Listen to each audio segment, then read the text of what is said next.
Bonjour, hello, buenos dias.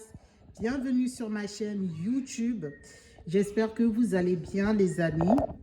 Aujourd'hui, on va essayer de faire la pâtisserie africaine, communément appelée surtout en Afrique centrale les beignets et en lingala en langue locale des deux pays Congo-Brazza comme Congo-Kinshasa. On les appelle les mikaté. Alors, pour réaliser déjà la pâte, il faut déjà laver très bien ses mains parce que tout se passera à la main. On n'a pas besoin de fouet, on n'a pas besoin de cuillère, on a juste besoin de la force des mains. Donc, vos mains, les voici mes mains qui sont propres. La pâte va se faire de A jusqu'à Z à l'aide de nos mains. Donc, je vous présente déjà tout ce que je vais utiliser pour réaliser en première partie la pâte de mes beignets. Mes beignets, les beignets africains sont différents des beignets français parce que les Français, eux, ils ont leur forme de beignets, leur pâtisserie qu'elles appellent beignets. Et ce n'est pas la même manière que les Africains, en tout cas l'Afrique centrale. Pour vous présenter, donc la première des choses, c'est la farine de blé, peu importe le type. Alors il y a des gens qui ne connaissent pas que plus la farine, le type de farine est haut en pourcentage, plus c'est bien pour la santé. C'est un détail aussi. Donc, si vous avez un type 55, ça veut dire que c'est bien. Mais 45 aussi, ça ne signifie pas que c'est mauvais. C'est juste que, bon, voilà. Il y a des mélanges qui se font, c'est pour cela. Dans les farines de blé, vous allez voir qu'ils mettent, par exemple, type 55, type 45, type 65. Au fur et à mesure que le pourcentage est grand, c'est-à-dire que le numéro, le chiffre est élevé, ça veut dire que la farine n'est pas trop mélangée. Bref, donc j'ai la farine de blé. J'aurai besoin d'un peu de sel, je vous expliquerai pourquoi. J'aurai besoin de l'huile. Évidemment, l'huile c'est pour frire mes beignets. J'aurai besoin du sucre. J'ai mesuré mon sucre. Je l'ai mis dans mon petit récipient. Donc, mon petit verre comme ça, j'ai mis la moitié du sucre pour 1 kg de farine. C'est à vous de voir. Si ça ne vous convient pas, vous pouvez rajouter. Toutefois, pour les conseils de santé, évitez de trop manger sucré, trop salé, trop d'huile, bref. En tout cas, j'ai mis la moitié du sucre pour 1 kg de farine. Et puis, dans mon verre, dans un autre verre, j'ai dilué 2 cuillerées de levure à pain. Alors, 2 cuillerées, je l'ai dilué pendant 10 minutes dans mon eau tiède. La levure se présente comme ça. Voilà. C'est la levure pour faire du pain, pour faire de la pizza. Et c'est un peu comme des granulés à l'intérieur. Donc, il faut d'abord le diluer. Donc, je l'ai dilué 2 cuillerées. Vu que nous, en Afrique, on ne pèse pas des trucs. Donc, j'ai dilué 2 cuillerées de soupe, 2 cuillerées à soupe de levure. La farine. Ma farine, je l'ai transversée dans mon récipient et je l'ai passée au chinois. Pourquoi? Parce qu'il peut y avoir des petits grains, il peut y avoir des résidus qui se sont échappés. Et donc, une fois que vous allez la passer, la farine sera fluide et n'aura pas trop de grumeaux au moment où nous allons réaliser notre pâte. Nous allons passer maintenant à la réalisation de notre pâte. Pour commencer, qu'est-ce que je vais mettre? Je vais d'abord mettre ma farine qui est fluide, que j'ai tamisée. Je vais la mettre dans mon récipient. Je vais mettre mon sucre. Je mets mon sucre. Tout ce qui est poudre, je vais d'abord mettre avant de mettre tout ce qui est liquide. De toute façon, il n'y a pas beaucoup de trucs liquides.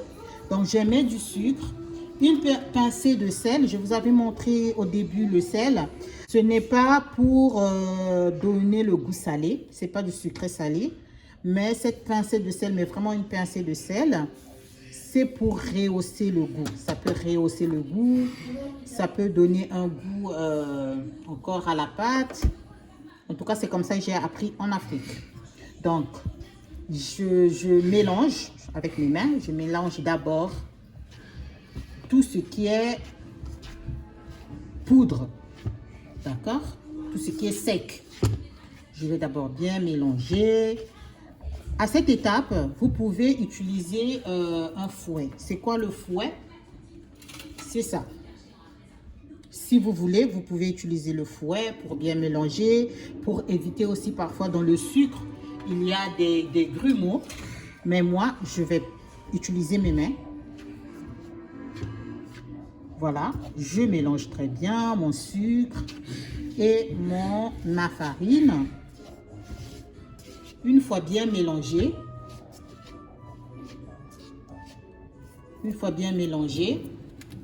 je vais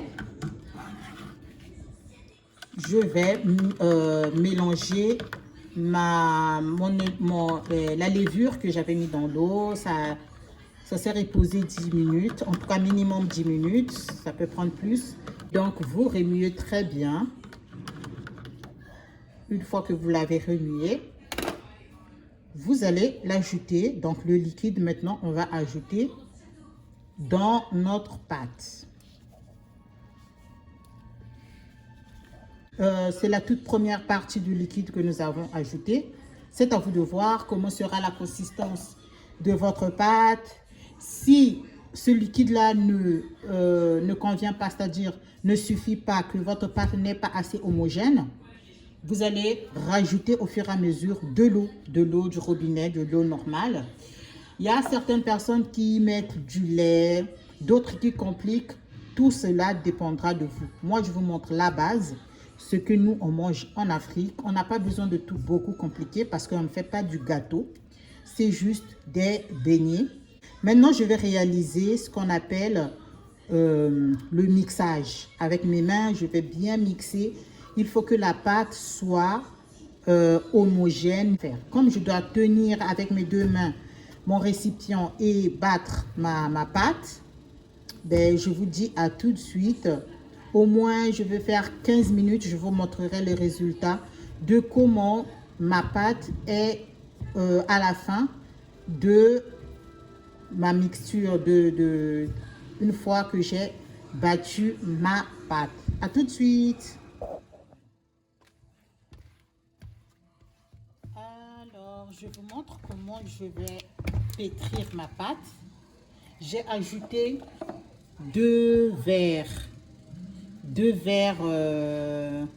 que je vous avais montré, 2 verres comme ça d'eau pour pouvoir que la pâte soit homogène. On se rend compte que la pâte elle est prête à se reposer une fois que la pâte elle est bien dense. Donc on le tient dans sa main et on fait l'essai comme si on était en train de faire des boules. Donc vous voyez, la boule se réalise. Ça veut dire que la pâte, elle ne colle, ça sort pas entre mes mains. La pâte, elle est bien dense, donc elle est bien sur le creux de ma main. Et je vais réaliser les boules comme si je mettais dans l'huile. La boule se forme. Ça veut dire que la pâte, elle est prête. Mais si vous voulez encore qu'elle soit encore beaucoup plus dense, il faut continuer encore à pétrir. Au moins encore 5 minutes au total. Ça vous fera 10 minutes. Donc ça demande beaucoup de force. Tenir avec ses deux mains. Voilà. Et on va continuer de pétrir.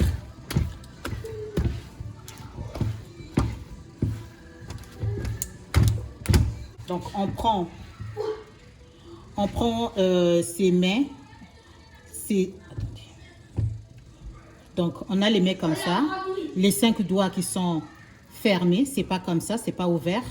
Mes 5 doigts sont fermés. Les uns contre les autres. Donc, bien serrés.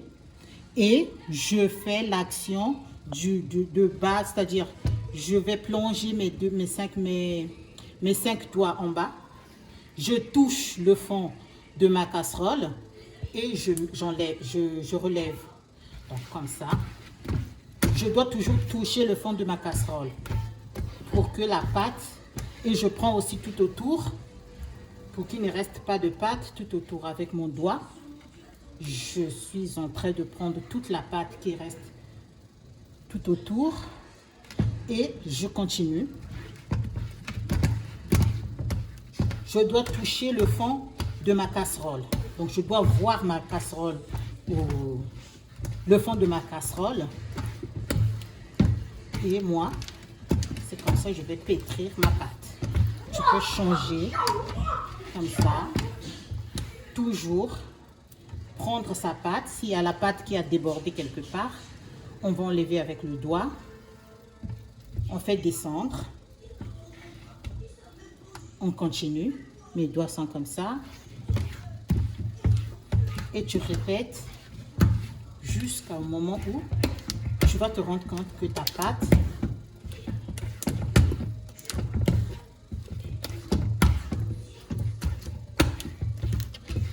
ça demande quand même un peu plus d'énergie. C'est pour cela que je disais que le fouet, on n'a pas besoin de fouet parce que la pâte, elle est dense. C'est pas une pâte pour faire le gâteau, mais ça, c'est la pâte des beignets, en tout cas des beignets africains. Je prends ma pâte, je réalise mes boules, c'est super. Ma petite boule se réalise bien. J'ai fini. J'enlève toute la pâte qui est autour. Toute la pâte qui est autour.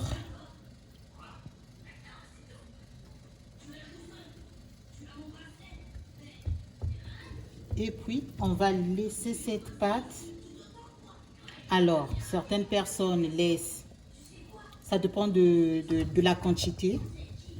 Il y a des gens qui laissent 4 heures, d'autres 3 heures, certaines personnes 1 heure. Mais l'idéal, c'est de ne pas laisser moins de 2 heures. L'idéal, laissez bien la pâte enfler. On va bien fermer, il ne faudrait pas que l'air puisse sortir. Donc, on va bien fermer sa pâte. Si on n'en a pas, si on a du papier alu, on va mettre tout autour du couvercle, du papier alu, ou tout simplement avec du torchon.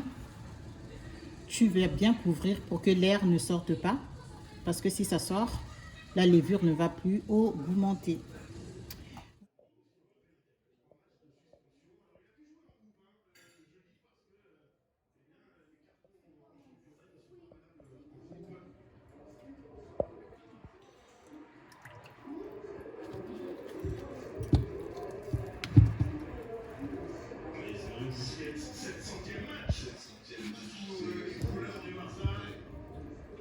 On peut l'appeler vraiment chez ce joueur, on a eu l'occasion de le regarder de dessus et cette élégance, cette facilité. Et c'est vrai que depuis le début de saison avec ses enfants, il a cette récompense. Cette soirée, tous ces mots, clairement, la carrière de Sergio Busquets.